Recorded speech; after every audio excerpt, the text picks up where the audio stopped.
Did you know Australia once went to war with birds?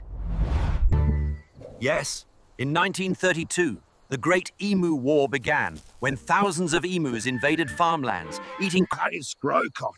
They came in droves, treating our crops like it was an all-you-can-eat buffet. So the Australian military stepped in, armed with machine guns, ready to fight very fast, very chaotic birds. But the emus were unstoppable. They outran trucks, dodged bullets, and split into tactical squads.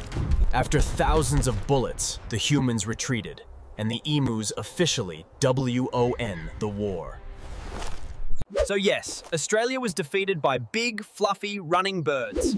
And honestly, they deserved that victory.